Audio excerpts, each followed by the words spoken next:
Hi friends, simple சமையலில் இன்றைக்கி நம்ம பண்ண போகிறது சிம்பிளாக ஒரு தால். துவரம்பருப்பு, பைத்தம்பருப்பு, மசூர் தால் மூணும் ஒரு கப் எடுத்து நல்லா வாஷ் பண்ணி குக்கரில் வச்சு வேக வச்சுடுங்க. ஒரு கடாயில் 2 ஸ்பூன் எண்ணெயை ஊற்றி 1 ஸ்பூன் ஜீரா, 4 கிராம்பு, 3 ஏலக்காய், 2 பட்டை எல்லாம் போட்டு நல்லா வறுத்துருங்க. அடுத்தது பொடி பொடியாக நறுக்கின இஞ்சி, பொடி பொடியாக நறுக்கின 4 பல் பூண்டு எல்லாத்தையும் போட்டு எண்ணெயில் நல்லா வதக்குங்க. பூண்டோட பச்சை வாசனை போகிற மாதிரி நல்லா வதக்கணும். அடுத்தது 3 மீடியம் சைஸ் வெங்காயம், 2 தக்காளி எடுத்துப்போம். வெங்காயம் தக்காளி எது நறுக்கிறதா இருந்தாலும் அதோட காம்பு பகுதியை முதல்ல வெட்டி எரிஞ்சிட்டு அதுக்கப்புறம் தான் நறுக்க ஆரம்பிக்கணும். வெங்காயம் பொடி பொடியாக நறுக்கிறது ரொம்ப முக்கியம். அப்போ தான் வெங்காயம் அதிக எண்ணெய் இல்லாமல் நல்லா வதங்கும். நறுக்கின வெங்காயத்தை கையால் நல்லா உதுத்து விட்டுட்டு அந்த இஞ்சி பூண்டு வதக்கியிருக்கோம் இல்லையா, அந்த கடாயில் இதையும் போட்டுடணும். இப்போ ஒரு 1/2 ஸ்பூன் உப்பை போட்டு இதை நல்லா கலரி விட்டோம்னா அதுவே தண்ணி விட்டுட்டு வெங்காயம் ரொம்ப சுலபமாக வெந்துடும். அதிகம் எண்ணெய் ஊற்ற தேவையில்லை. அடுத்தது நம்ம தக்காளியை கட் பண்ணுவோம். இதுவும் அதே மாதிரி தான் காம்பு பகுதியை கட் பண்ணிவிட்டு நல்லா பொடி பொடியாக நறுக்கிக்கணும். தக்காளியும் பொடி பொடியாக நறுக்கிறது ரொம்ப முக்கியம். ஏன்னா நிறைய பேருக்கு தக்காளி பெருசாக தாலில் தெரிஞ்சதுன்னா சாப்பிட பிடிக்காது. குறிப்பாக குழந்தைகளுக்கு கொஞ்சம் கூட பிடிக்காது. இப்படி நறுக்கின தக்காளியை வதங்கிட்டு இருக்கிற வெங்காயத்தோடு போட்டு நல்லா ஒரு கிளறி விட்டுடுங்க. இதோட கொஞ்சம் போகிற உப்பு, கொஞ்சோண்டு மஞ்சள் பொடி ரெண்டும் போட்டு நல்லா கிளறி விட்டுட்டு ஒரு தட்டை போட்டு மூடி வச்சுடுங்க. இப்போ குக்கரை திறந்து வெந்திருக்கிற தாலை எடுப்போம். மேலே எக்ஸ்ட்ராவாக இருக்கிற தண்ணியை கொஞ்சம் வடித்து தனியாக வச்சுட்டு மீதி பருப்பை நல்லா இந்த மாதிரி கரைச்சிக்கோங்க. இப்போ நம்ம கடாயை திறந்து பார்ப்போம். வெங்காயம் தக்காளியெல்லாம் நல்லா வதங்கிடுச்சுன்னு நினைக்கிறேன். இந்த தால் பண்ணுறதுக்கு பொதுவாக எல்லாரும் பச்சை மிளகா போடுவாங்க. ஆனால் நான் மிளகாய் பொடி தான் போடுவேன்.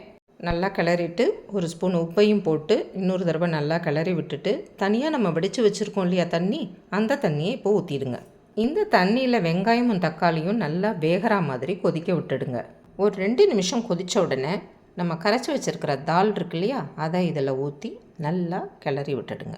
தால் வேக வச்ச பாத்திரத்தில் இன்னும் கொஞ்சம் தண்ணியை ஊற்றி நல்லா அலம்பி அதையும் இதோட ஊற்றிடுங்க.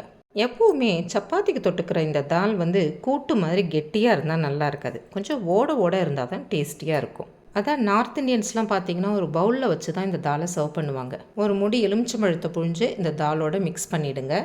நிறைய கொத்தமல்லி எடுத்து வாஷ் பண்ணி பொடி பொடியாக நறுக்கி போடுங்க. இந்த தால் கொதிக்கும் போது நல்லா ஒரு டேபிள் ஸ்பூன் நெய்யை ஊற்றி கலக்கி விடுங்க. செம்ம வாசனையாக இருக்கும். இப்போ எல்லாம் போட்டாச்சு. இதை நல்லா 2 நிமிஷம் கொதிச்ச விட்டு இதை இறக்கி வச்சிடலாம். சுவையான ஹெல்த்தியான தால் நமக்கு ரெடி. இந்த தாலோட சாப்பிட்றதுக்காக மெதுன்னு சப்பாத்தி பண்ணுறது பார்க்கலாமா? மாவு ரொம்ப கெட்டியாகவும் இல்லாமல் இலகலாகவும் இல்லாமல் சரியான பதத்துக்கு பிசைஞ்சுக்கிறது ரொம்ப முக்கியம். அதே மாதிரி சப்பாத்தி இடும் போதும் சப்பாத்தி ரொம்ப கனமாகவும் இருக்கக்கூடாது, ரொம்ப மெல்லிசாகவும் இருக்கக்கூடாது. இப்போ சப்பாத்தி சுடுற தவா நல்லா காஞ்சிருக்கணும். இப்போ இந்த இட்டிருக்கிற சப்பாத்தியை அந்த தவாவில் போடுங்க. நான் இதுக்கு எண்ணெய் நெய் எதுவும் இப்போ ஊற்றவே மாட்டேன். கேஸோட ஃப்ளேமை மீடியமில் வச்சுட்டா தவாவிலேயே இந்த சப்பாத்தி அழகாக ஒப்பிட்டு வரும். சப்பாத்தி ஓரளவுக்கு ஒப்பிட்டு வந்த உடனே மெதுவாக இந்த தவாவை எடுத்து பக்கத்து அடுப்பில் வச்சுட்டு இதை நிதானமாக எடுத்து இந்த ஃப்ளேமை சின்னது பண்ணி அது மேலே இந்த சப்பாத்தியை போட்டிங்கன்னா இப்போ பாருங்கள், சூப்பராக பூரி மாதிரி அவ்வளோ அழகாக ஒப்பிட்டு வரும். இதை நிதானமாக திருப்பி போட்டுட்டு ஒரு ஃபியூ செகண்ட்ஸ் வச்ச உடனே அதை அதே மாதிரி எடுத்து தட்டில் போட்டுடலாம். இதே மாதிரி அடுத்த சப்பாத்தியும் பண்ணுங்கள். பாருங்கள், இந்த சப்பாத்திக்கெல்லாம் நான் எங்கேயுமே பிசையும் போதும் எண்ணெய் ஊற்றுறது கிடையாது, சப்பாத்தி பண்ணும்போதும் எண்ணெய் ஊற்றுறது கிடையாது.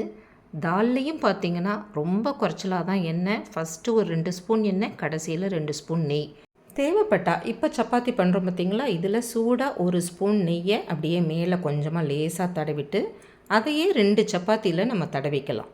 இப்போ சின்னவங்கலேருந்து பெரியவங்க வரைக்கும் எல்லோரும் டயட்டை ரொம்ப ஸ்ட்ரிக்டாக ஃபாலோ பண்ணுறதுனால இதை நான் ஹைலைட் பண்ணி சொல்கிறேன். இந்த தால் டேஸ்டி மட்டும் இல்லை, உடம்புக்கு அவ்வளவு நல்லது. உங்களுக்கு கோல்டு, ஃபீவர், பாடி பெயின் எது இருந்தாலும் இந்த தால் பண்ணி சாப்பிட்டிங்கன்னா சரியாயிடும். ஒரு தடவை பண்ணி பாருங்கள், அடிக்கடி பண்ணுவீங்க. Happy cooking.